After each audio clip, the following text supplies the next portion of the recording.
자, 이번 시간에는 계약 체결 방법에 대해서 한번 살펴보도록 하겠습니다. 자, 계약 체결이라는 것은 결국 계약의 내용을 누가 결정하느냐, 즉 당사자가 매도인과 매수인 사이에 굉장히 중요한 계약 내용을 누가 결정하느냐, 그거 즉 계약의 당사자가 누구냐, 이런 이야기죠.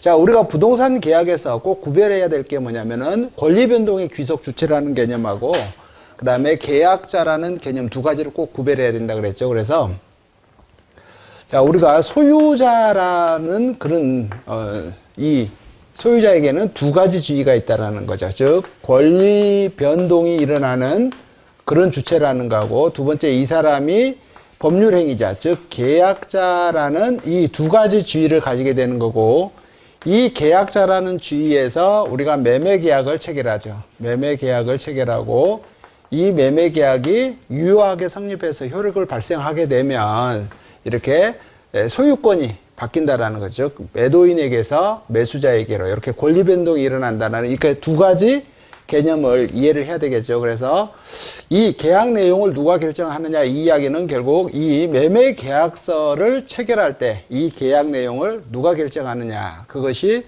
이 계약 당사자에 관한 문제죠. 자, 그래서 그러다 보니까 우리가 이 매매 계약이라는 건, 채권 행위다, 이래요. 채권 행위다. 자, 그래서 채권 행위라는 건 뭐냐면은 이렇게 그 채권을 발생시킨다, 이런 이야기인데, 이 채권은 매도인 입장에서는 소유권을 이전해 줘야 될 그런 의무를 부담하게 되고요. 매수인은 매매 대금을 지급해야 될 그런 이제 의무를 부담하는 거죠. 그래서 의무 부담 행위다, 이렇게 이야기를 합니다. 자, 매매 계약에서 우리가 매도인과 즉 매수인이 있겠죠. 그래서 매매 계약이 성립이 된다 그러면은 매도인은 매수인에게 소유권을 이전을 해줘야 될 의무를 부담하는 거고, 매수인은 매도인에게 매매 대금을 지급해야 될 그런 의무를 부담하는 거죠. 자, 그리고 나서 나중에 소유권이 이전이 되는 물권행위라는 개념하고 다른다는 것이죠.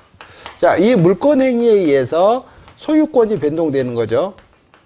소유권이 변동되는 거고, 이 채권행위에 의해서는, 매매계약에 의해서는 이렇게 채권 채무가 발생이 되는 그런 경우를 말합니다. 그래서 채권행위는 의무 부담행위라고 하고, 따라서 이 채권행위가 유효하게 성립돼서 효력이 발생하게 되면 채권자는, 즉 매도인은 매수인에 대해서 매매 대금을 청구할 수 있는 권리를 가지고, 매수인은 매도인에 대해서 소유권 이전 등기에 필요한 서류를 교부해달라고 하는 그런 권리가 갖게 되는 거고, 즉 권리가 직접 변동되지는 않는다는 거예요.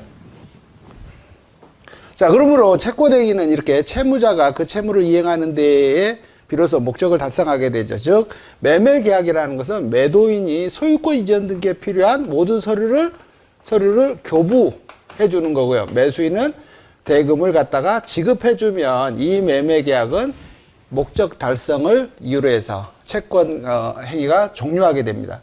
자, 그리고 그거에 의해서 별도로 물권 행위가 일어나는 것은 이거 매매 계약하고 다르다라는 거죠. 자, 우리가 실무하고 실제로 법률적인 그 문제하고 굉장히 많이 차이가 나는 게 이렇게 채권행위라는 개념하고 그 다음에 이제 소유권의 변동이라는 물권행위라는 개념이죠. 자, 그러다 보니까 이렇게 채권행위에서 계약자는 이 부동산의 소유자임을 요하지 않는다라는 거예요. 그 이야기는 뭐냐면 이 매도인이 우리가 일반적으로 소유자라고 생각을 하는데, 이 매도인은 결국 계약자이기 때문에 소유자가 아니어도 된다라는 거죠. 즉 뭐냐면은 이 매매 계약에서 매도인이 소유자가 아니다 그러면 이 매도인은 소유권을 취득해서 이렇게 이전해 줘야 될 의무를 부담할 뿐이죠. 자, 요게 우리 실무하고 그 다음에 이제 법을 공부하신 분들하고 법을 공부하지 않은 사람들하고 굉장히 큰 차이가 일어난 부분이 이거예요. 즉 소유자가 아니라도 이 매매계약을 체결할 수 있다. 자, 매매계약이 유효하게 성립돼서 효력이 발생하게 되면 매도인은 소유권을 취득해서 이전해 줘야 될 의무를 부담한다. 이렇게 이제 이해를 하시면 되죠. 자, 그래서 이렇게 계약은 채권행위이기 때문에 부동산의 소유자임을 요하지 아니한다. 이렇게 하면 되죠. 자, 그러다 보니까 실제로 이제 그 많은 사례가 발생을 하게 되는데 타인의 부동산을 매매하는 경우 그런 이제 사례가 발생을 하게 됩니다. 자, 타인의 부동산 매매하는 그 사례를 보면 이렇게 이해를 하시면 돼요. 자, 이 주택에 대해서 A, B, C 세 사람이 공동 소유입니다. 공동 소유인데 이 C가 행방불명이 됐죠. 자, 행방불명이 됐는데 결국 A, B가 이 부동산 전체를 처분을 하려고 하는 거예요. 그러면은 자, 매도인은 A, B이면서 매매 목적물은 전부가 되는 거죠. 전부가 되다 보니까 이 매매 목적물의 전부 중에 일부가 타인의 소유에 속하는 이런 일이 벌어지는 거예요. 즉, 이렇게 매매 계약에서는 부동산 소유자임을 요하지 않기 때문에 일부 타인의 권리 또는 전부 타인의 권리의 매매도 발생을 하게 된다라는 거예요. 그래서 이렇게 민법 569조에 의하면 타인의 권리 매매다 이 소리는 뭐냐면 소유자가 아닌 사람이 소유자가 아닌 사람이 타인의 부동산에 대해서 매매 계약을 체결하는 거죠.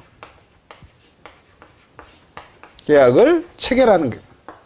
자, 그렇기 때문에 이 사람은 소유자가 아닌 사람이기 때문에 나중에 매수인에게 대해서 책임을 져야 되겠죠. 그래서 매도인은 이렇게 이 매도인은 소유자가 아니에요. 매도인은 그 권리를 취득해서 매수인에게 이렇게 이전하도록 그렇게 돼 있다라는 거죠. 자, 그 다음에 이 채권 행위는 유효하게 성립이 돼서 효력이 발생해야 되기 때문에 행위 능력이 반드시 있어야 된다라는 거. 그래서 계약자의 지위에서는 반드시 법률 행위자임을 요한다라는 거. 즉 권리 능력자임을 요하지는 않지만 반드시 의사 능력이 있어야 되고 그리고 법률 행위 능력이 있어야 한다. 이런 이야기고요. 그래서 이 매매 계약이 성립이 되면 이 매매 계약에서는 효력이 당사자 사이에서만 발생한다. 이렇게 이해를 하시면 돼요. 자, 그래서 다시 설명을 드리면 이 소유자,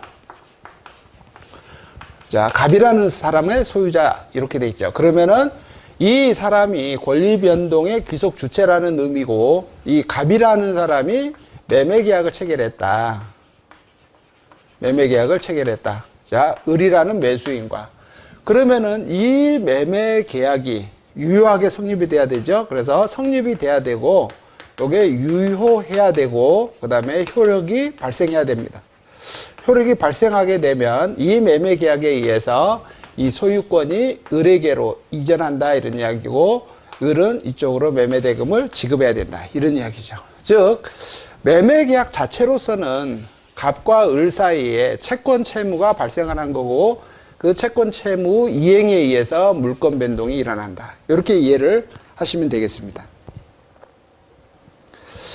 자, 그래서 이렇게 계약이 또 효력이 발생을 하려면 이 매매 계약이 효력을 발생을 하려면 제3자의 동의, 승낙 또는 허가가 있어야 되는 경우가 있는 거고요. 그래서 이 두 가지를 구별을 해보면 마지막에 계약의 효력이 3자한테 미치려면 이 계약자에게는 반드시 계약 체결 권한이 있어야 된다. 이렇게 돼 있죠. 즉 소유자 갑이 본인이 나왔습니다. 본인이 매매 계약을 체결해서 이 매매 계약에 의해서 물권 변동이 일어나려면 이 본인은 이 매매 계약을 체결할 권한이 있어야 된다. 권한이 있어야 되죠. 즉 권한이 없으면 이 자체에서만 효력이 당사자 사이에서만 효력을 발생을 하게 되고 물권 변동이 발생하지 않는다라는 거예요.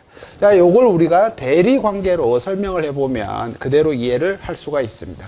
자, 소유자 A의 대리인 A가 대리인으로 만약에 을과 매매 계약을 체결했다.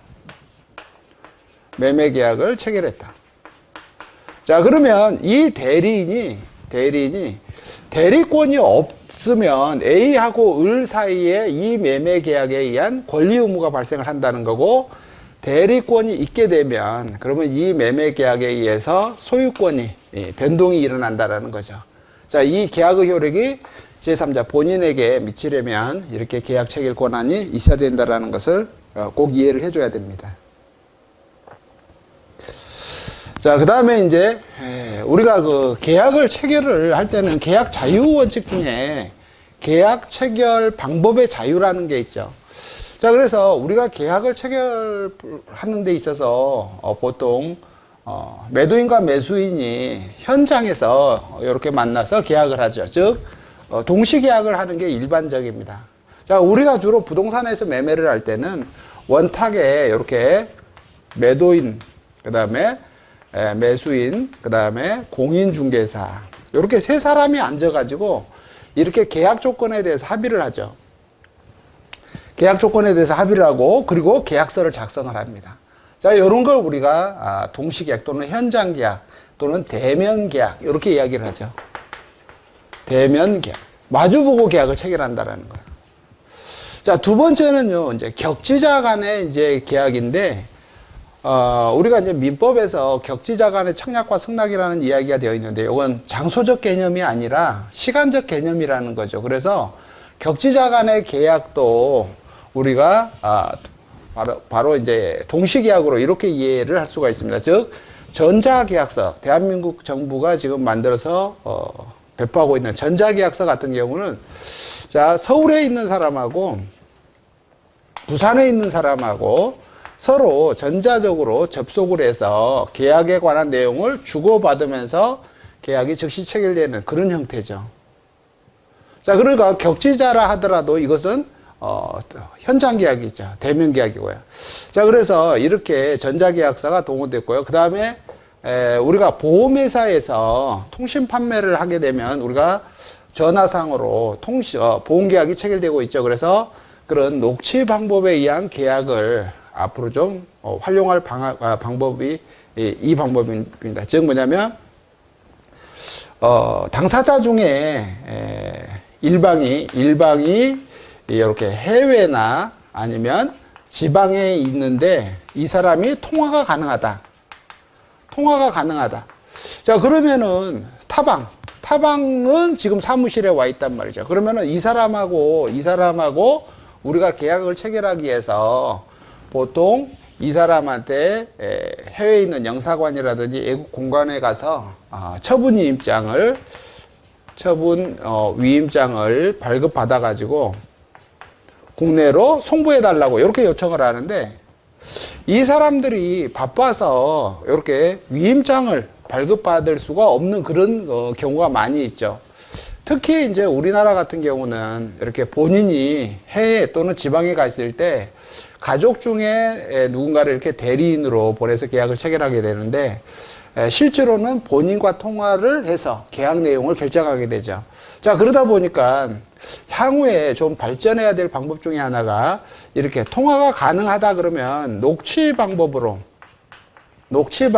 계약을 체결하는 그런 방법을 써봐야 되겠다, 이런 생각에서 녹취 방법에 의한 계약 체결 방법을 설명을 해드립니다. 즉 뭐냐면 통화가 가능하다 그러면 우리가 전화기를 이렇게 사무소에서 공인중개사가 이렇게 앉아 있고, 그 다음에 한 사람은 여기 앉아 있죠. 그리고 상대방은 이렇게 이제 전화를 통해서 이제 통화를 합니다. 자, 우리가 이 계약서 종이를 이렇게 놓고 하나하나 당사자 사이에 읽어가면서 합의를 한 내용을 갖다가 이렇게 녹취하는 방법으로 계약을 하게 되면 우리가 이